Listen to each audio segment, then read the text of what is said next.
दरम्यान पहलगाममधल्या बैसरन व्हॅलीमध्ये दहशतवादी हल्ला झाला आणि या घटनास्थळाचं पहिलं लाईव्ह कव्हरेज न्यूज 18 लोकमतनं केलं। मात्र बैसरन व्हॅलीपर्यंत पोहोचण्याचा प्रवास अतिशय खडतर आणि तितकाच आव्हानात्मक होता। मात्र न्यूज 18 लोकमतचे प्रतिनिधी उदय जाधव आणि व्हिडिओ जर्नलिस्ट हर्षद गोरखा यांनी गनिमी काव्याचा अवलंब करत बैसरन व्हॅली गाठली।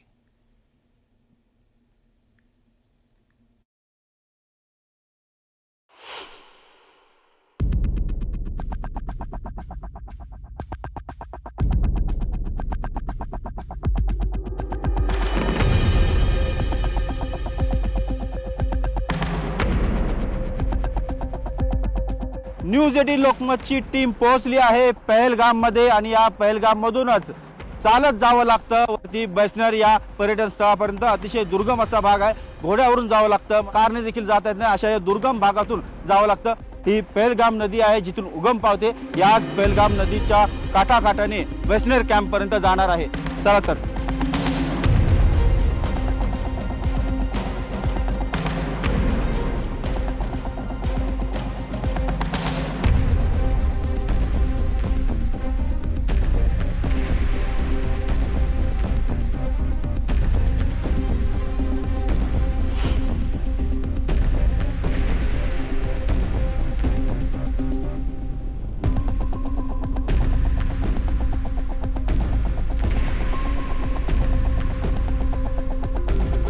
बैसनर या पर्यटन स्थळाच्या मुख्य प्रवेशद्वाराजवळ आता आपण आहोत आणि याच प्रवेशद्वाराजवळ देखील अनेक जे पर्यटक होते त्यांना मारण्यात आलेलं आहे। कारण जे पर्यटक आपला जीव वाचवण्यासाठी या गेटमधून बाहेर पडण्याचा प्रयत्न करत होते, प्रयत्न करत असतानाच अतिरेक्यांनी या पळणाऱ्या जीव वाचवण्यासाठी पळ काढणाऱ्या पर्यटकांवरती देखील अंधाधुंद गोळीबार केलेला आपण इथे बघू शकतो। इथे अनेक पर्यटक पडले होते, त्यांचे रक्ताचे डाग जे आहेत ते देखील आपल्याला इथे पाहायला मिळतात। इथे पाहू शकतो दोन ठिकाणी इथे रक्ताचे डाग जे आहेत पर्यटकांचे ते इथे सुकलेले आपल्याला पाहायला मिळतात।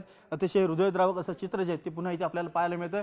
हा एक छोटासा गेट आहे आणि याच गेटमधून अनेक पर्यटक आपला जीव वाचवण्यासाठी इथून बाहेर पडण्याचा मार्ग पाहत होते। हा संपूर्ण पर्यटन स्थळावरती हा एकमेव हा गेट आहे। या गेटमधून जाण्या येण्याचा प्रमुख मार्ग आहे आणि इथेच बाजूला आपण पाहतो की कॅन्टीन आहे। कारण जेव्हा गोळीबार सुरू झाला, एक मोठी पळापळ सुरू झाली, सर्व पर्यटक जे आहे ते सैरावैरा आपला जीव वाचवण्यासाठी पळत होते आणि या पळणाऱ्या पर्यटकांवरती देखील जे अतिरेकी आले होते त्यांनी गोळीबार केल्याचं आपल्याला इथे पाहायला मिळतो। हा छोटासा गेट आहे आणि हाच गेटच्या इथे रक्ताचे डाग जे आहेत ते आपल्याला पाहायला मिळत आहेत।